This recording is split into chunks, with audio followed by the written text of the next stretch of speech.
Let me briefly introduce the first two speakers of this morning, Thusitha Dilshan and Nakabasami Chieko. Chieko is professor in the Faculty of International Tourism Management at the Toyo University, and her research fields include cultural tourism and multicultural communication. Thusitha is a young researcher whose interests lay on the theme of over-tourism management in heritage sites.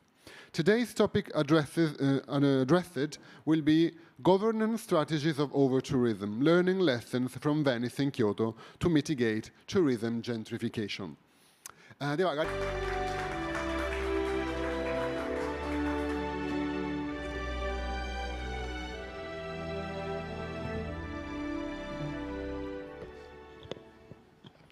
All right, hello everyone, good morning to you all. First of all, I would like to thanks for the kind introduction for us. It's a great pleasure to being here today with you all. Let's get started with my presentation. So today I'm going to talk about the governance strategies of over-tourism, learning lessons from the Venice and Kyoto to mitigate tourism gentrification. So I'm a PhD candidate in the Faculty of International Tourism Management at Toyo University. So let's have a round around this presentation. This is the outline.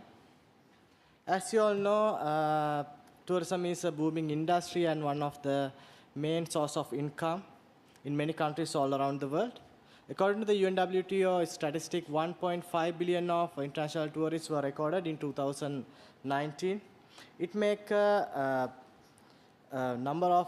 create a number of destinations overcrowded like Barcelona, Amsterdam, and the Venice. And simply over-tourism occurs when a destination becomes overwhelmed with visitors. It's beyond carrying capacity. So, and these over-tourism issues create a number of issues on the environment, local community, and also the visitors' experiences. So this is not a new phenomenon. We can say the over-tourism is a new term for the whole problem. However, we want to plan this. Unless if you cannot plan the over-tourism issues, it will be create another over-tourism destination all around the world, especially in this post-COVID era. So we can get good examples from the recent past. When you consider about the last year, since last year, number of destinations become overwhelmed with crowded destinations. For an example, Spain. So it's one of the best example. Because of this importance of over-tourism, even UNWTO has addressed this issue in different way.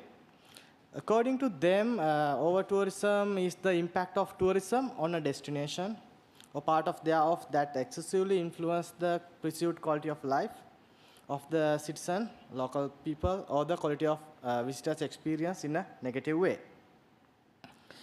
All right, now I think you have a good idea about our tourism. Then I will briefly explain about the gentrification, especially the tourism gentrification. So tourism gentrification is the transformation of neighborhood or the urban areas due to an influx of tourists. It has both positive and negative impact. Considering the negative impact, ultimately the destination, the people in the destination can be displaced from the residents, or even the businesses can be displaced into the new destinations. So because of these things, the destination management entities, they are working a lot in implementing strategies to mitigate these kind of issues. Based on that, my research is focused on to the identify the effective management strategies on our tourism issues. All right, then now I think you have idea about what is our tourism and the tourism gentrification simply. Then I will explain the two study sites. I think no need to go much beyond, but just Venice, especially both of these destinations are having the UNESCO World Heritage Sites and suffering from over tourism for few years. So Venice is located in the Veneto region in the northern Italy. Many attractions in Venice has been identified as overcrowded destinations like St. Mark Basilica, George Palace, and so on. So especially negative impact of over-tourism has created a number of conflict in between the tourists and also the local community. Especially, we have to think about the displacement or the depopulation in Venice heritage sites compared to 1952. You can see 72% of local inhabitants has been displaced or depopulated in this area. As a result of that, number of strategies has been introduced by the local government with the central government. So one of the best and the recent example is introducing €5 entry fee for the day trippers, as previous speaker, Professor Roberto has mentioned. So most of them are day trippers out of around 70%. So this is one of the good strategy. Considering the Kyoto is one of the oldest municipality in Japan and famous for numerous Buddhist temples, imperial palaces and Shinto shrines, including 17 UNESCO World Heritage Sites. Kyoto also has identified as a over-touristic destination by many researchers in the recent past. So as a result, Kyoto also implemented a number of strategies like promoting hand-free sightseeing, I will explain later, then introduce special sightseeing buses and promoting unpopular places. Then we will move to the main part of this study, interviews, to identify the best strategies. I used the NVView analytical method to analyze the data from the 2 study sites. Let's go to Venice. So basically, I collect informations, the data with interviews with Municipality of Venice and the CISET Research Institute. So as you can see here, according to the interview analysis, you can see the major advantages for the local community based on the tourism is employment opportunities, enhanced convenience, and the enhanced quality of life. Considering to the difficulties, it has like overcrowded queues everywhere, and the mobility difficulties, especially for the water buses, and the price increasement, safety issues are there. Considering the governance strategies, you can see here, so they are implementing, impose the policies and regulations continuously based on the situation, and manage displacement, manage waste are the highlighted points during the study. Major observations are like historical sites like Murano, Burano, and the Lido are the major travel attractions or the destinations in Venice.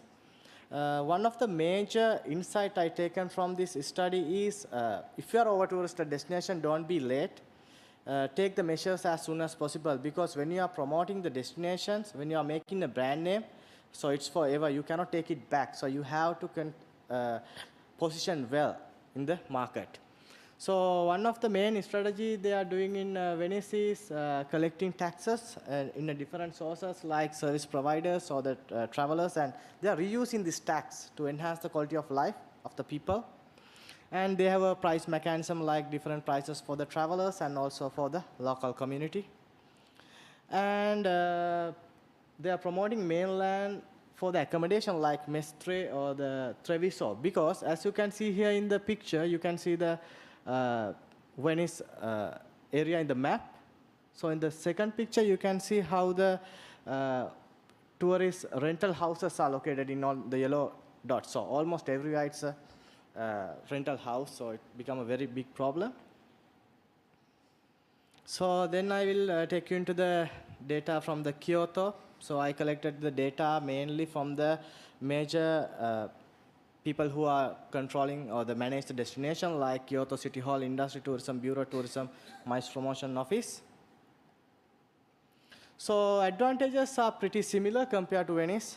And considering the difficulties, I identified that some different issues, difficulties like illegal entries to the local area. Basically, tourists, they don't know whether it's a private or the public area. They try to enter there and take the pictures, illegal photography, and also like make noises. So based on the culture, it can be different problem.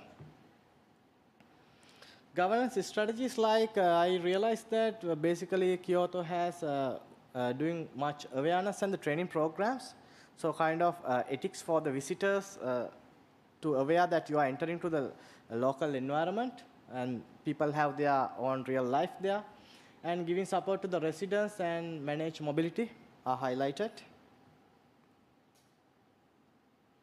As observation, so basically they are promoting the day pass for the city buses and the subways, because if you go to Kyoto, so the major transport modes are city buses and the subways, so you can use one pass for the both methods, and they are collecting tax money from city tax from the accommodation based on the price of the accommodation, but when we go to the Venice, it's quite different.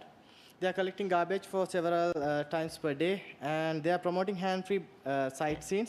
Now, you don't want to take your big luggages with you when you're traveling in Kyoto, so you can send your big luggage to the hotel directly for reasonable price, so you can put into the coin locker. And very recently, they introduced a special express sighting buses, last year onwards. So you can directly get the bus to go to the city, the attraction from the city center. And they are keen on promoting different seasons like winter and the summer and the unpopular destinations to manage these overcrowd issues. Here's the conclusion from this study. Basically, so a large number of strategies are taken by both cities to manage over-tourism. So most of them are common strategies like awareness and training programs, impose taxes, manage mobility, manage displacement, waste. So they are common strategies. So, but when we go deeper, so their weight of the strategies can be quite different. Like Venice giving much higher weight on the imposed policies and regulations based on their situations, and while Kyoto is based on the awareness program. I will explain them. So these are the lessons learned from the previous slide. So basically, Kyoto, they are conducting researchers to identify the real situation and changing the policies according to the situation. One good example is the €5 entry free. They did the pilot survey last year and going to start from implement this from this year. And regulate and monitor the short-term rental houses. It become a very common problem for all the over-touristed destinations nowadays. And impose tax to collect tax money from different ways, and especially they reuse this tax money for the local development, local projects like educational project, waste management, public services to enhance the quality of life. Considering to the Kyoto, it's different, so they are providing the awareness program for the travelers, like visitor ethics signage, as you can see here in the right side corner. And by using the different sources like website, posters, leaflet, so many campaigns are going on. Then the mobility management, as I explained, the city buses, and also using the technology to forecast. You can see here in the down picture in the right side, so they are forecast the crowd. So you can decide what time you want to enter to the Kyoto. You can skip the crowded time there. And giving support to the local people directly and indirectly. So here is the recommendation from my study. Like if you are over touristed destination, first you have to do the research, of course, to identify the real situation.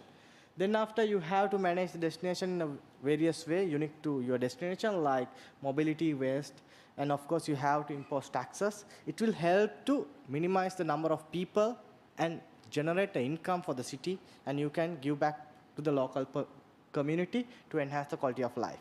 Ultimately, you have to share this information, otherwise local community doesn't know what kind of benefit you are taking from tourism. So it is important point. So throughout this whole process, you have to manage the destination marketing. So in over-touristed destinations, sometimes it is important to get the quality travelers than the number of travelers. So position your marketing is really important. Ultimately, you can manage a displacement of the local people to make a sustainable destination. So here are some references, and thank you very much for making this platform.